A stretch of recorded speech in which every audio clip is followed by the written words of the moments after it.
Selamat mendengarkan podcast ini. Shalom Bapak Ibu dan saudara-saudara yang terkasih di dalam Tuhan. Kebenaran saat ini berjudul menikmati keindahan Tuhan. Saudara-saudara, keindahan Tuhan hanya bisa dihayati oleh orang-orang yang benar-benar telah melepaskan dirinya dari kesenangan apapun, ya, dari percintaan dunia ini. Jadi pengertian, pengetahuan, dan persetujuan kita belum pasti membuat kita benar-benar mengalami, menikmati, dan menghayati keindahan Tuhan itu. Sebab keindahan Tuhan hanya dapat dinikmati oleh mereka yang benar-benar menjadikan Tuhan sebagai satu-satunya kebahagiaan dan tujuan hidup. Saudara-saudara, sangat sedikit orang yang memiliki prinsip dan langkah seperti ini, ya, bahwa Tuhan itu satu-satunya kebahagiaan, satu-satunya tujuan hidup. Pada umumnya dan hampir semua orang telah terikat oleh percintaan dunia, terikat oleh kesenangan dunia, dan berbagai hal yang menurut dirinya membuat ia bahagia dan lengkap. Saudara-saudara, ini yang harus diwaspadai. Semakin seseorang memuaskan kesenangannya, semakin ia menumbuhkan monster dalam dirinya. Satu monster, satu kesenangan. Dua monster, dua kesenangan. Tiga kesenangan, tiga monster, dan seterusnya.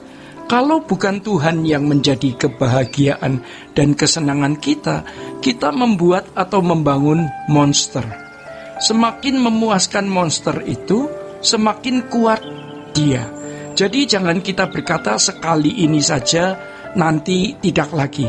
Sekali kita memberi umpan kepada monster itu, dia semakin kuat dan terus meningkatkan cengkeramannya di dalam hidup seseorang, sampai seseorang itu tidak bisa lepas lagi. Ini mirip dengan orang-orang yang adiktif atau kecanduan, ya.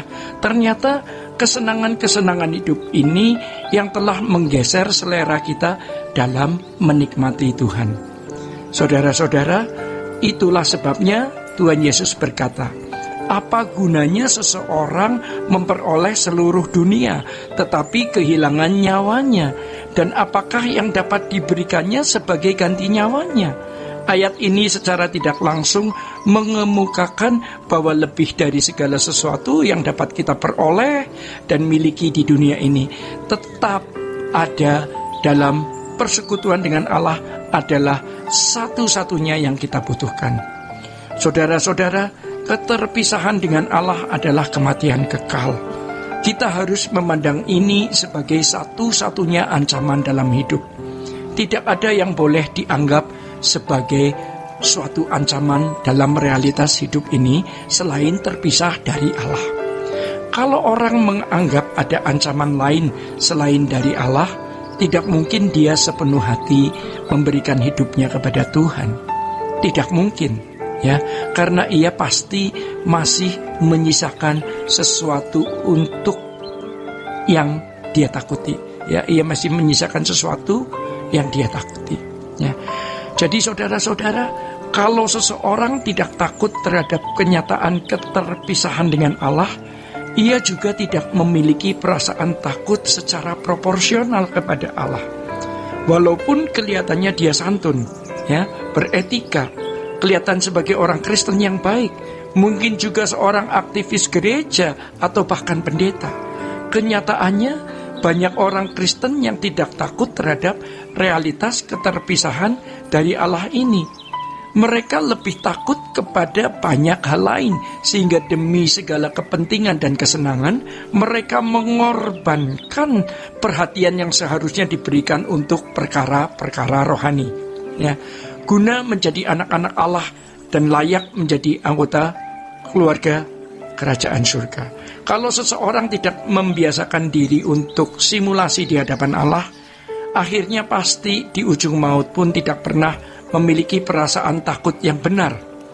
Baru nanti di hadapan pengadilan bergetar hebat, hingga akhirnya terbuang ke dalam kegelapan abadi, baru menyadari betapa agung, mulia, besar, kudus, dan dahsyatnya Allah itu. baru menyesal, ya. Mengapa ketika di dunia tidak menghormati Tuhan, tidak mengasihi Tuhan, tidak takut akan Tuhan, dan tidak membela Tuhan dalam segenap hidupnya. Bahkan jadi pelayan Tuhan, jadi pendeta pun hanya karena nafkah dan rezeki. Ini mengerikannya. Jadi sekarang pertanyaannya adalah bagaimana kita bisa memiliki Allah, sumber segala kehidupan itu. Kita tidak pernah memiliki Allah sampai kita dimiliki oleh Dia sepenuhnya. Dimiliki Allah sepenuhnya artinya hidup sepenuh untuk kepentingannya. Saudara-saudara, tetapi Allah tidak memaksa. Kalau seseorang masih berkeras memiliki dirinya sendiri, ya, berarti memberi diri kepada pihak lawan atau pihak musuh, Allah akan membiarkan. Namun tentu saja Allah akan memberi peringatan-peringatan sebelumnya. Jadi kita harus memilih. Salahnya banyak orang itu merasa sudah memilih Allah karena menjadi Kristen. Kita harus memilih Tuhan, dan memilih Tuhan itu ada harganya, yaitu seluruh hidup kita. Maka jangan pulang, ya, sebelum seperti Yesus. Jadi saudara-saudara, sejak kita hidup di bumi, kita harus memperlakukan dan menempatkan Dia secara patut dalam hidup kita. Dengan demikian Allah pun akan memperlakukan dan menempatkan kita secara patut di kekekalan nanti.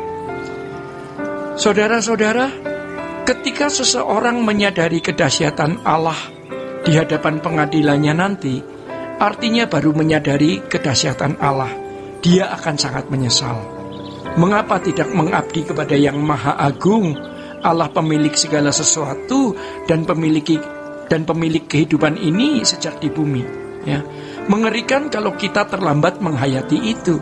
Allah itu bukan sederetan doktrin yang ditulis di dalam buku. Dia adalah sosok berpribadi yang harus dialami.